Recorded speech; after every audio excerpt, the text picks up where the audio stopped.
guided tayo by the truth, guided by evidence. Okay guys, so yan. So dito na naman tayo ulit. Okay, and let's see kung ano yung sasabihin ni Senator or Senate President Senator Alan Peter Cayetano regarding the impeachment, no? Regarding the impeachment of VP Sara Duterte. Tingnan natin, guys. And then magbibigay tayo ng ating insights, no, regarding that. Ito na.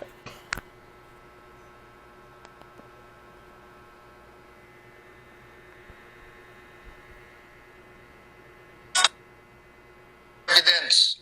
But the process is as important as the result. Let me make it clear. The impeachment will be much, much more than dismissing a complaint because of political affiliation. Okay, ayun.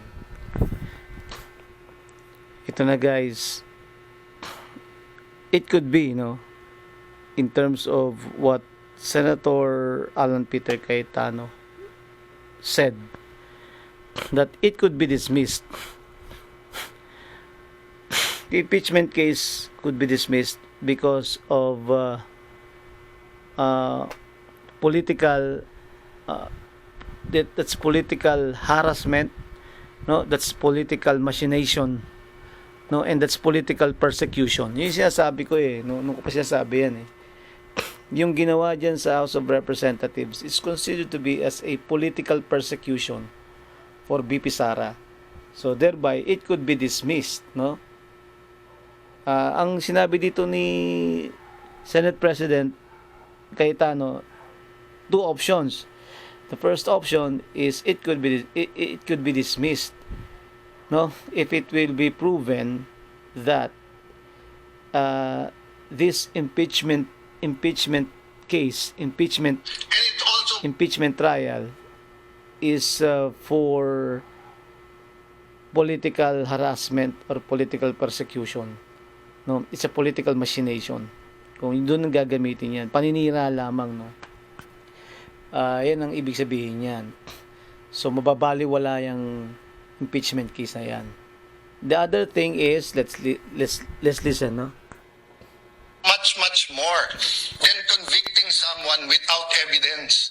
Parehong hindi pwede yun. Yan, ito. Yung pangalawa, option is, it's very impossible, no, that you will convict a certain individual without any evidence. O sabihin na natin there is an evidence, but the evidence is non-credible. So there's no credible evidences, no? Walang matibay na ebidensya, walang inculpatory evidences na sinasabi. So madi-dismiss tong kaso na to. All right? It will be dismissed. So meaning to say they are the one who will identify if there is a credibility of evidence, no? They can see it. At on the other side, no, if the case, no, yung case na yon ay ginawa upang siraan si VP Sara, meaning to say that is only political. So it's a political machination, political harassment, or political persecution. Yun yung sinasabi ko yan, no? Tapusin natin to. So yun yung sinasabi ko, no? Kailangan guided tayo by the truth, guided by evidence. Correct. But the process is as important as the result. Let me make it clear. The impeachment will be much more than dismissing a complaint because of political affiliation. And dismissing a complaint because of a political affiliation. Yan.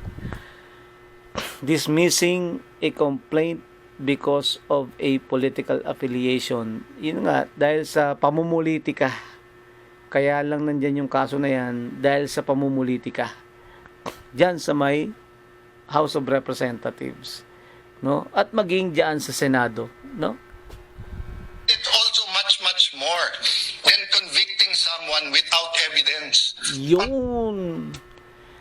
And aside from that, napaka-imposible naman mag-convict ng isang opisyal na wala naman talagang matibay na ebidensya.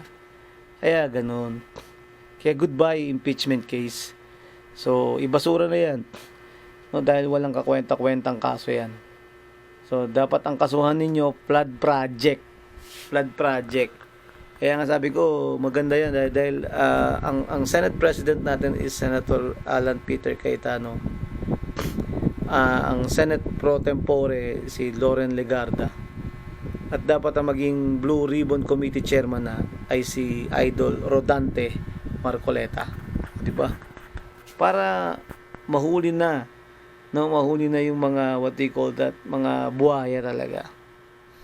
And another thing, yung may napanood ako kay CJ Hero, yung Mastermind. But is that part 1? It's 1 hour and 45 minutes.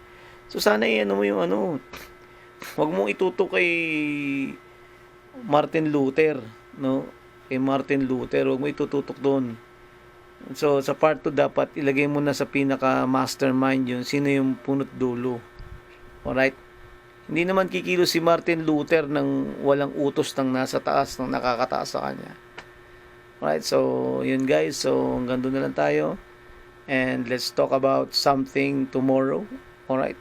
Another issue. And please subscribe, watch, like, share, and comment. And God bless you guys. God bless us all and stay safe. Bye-bye.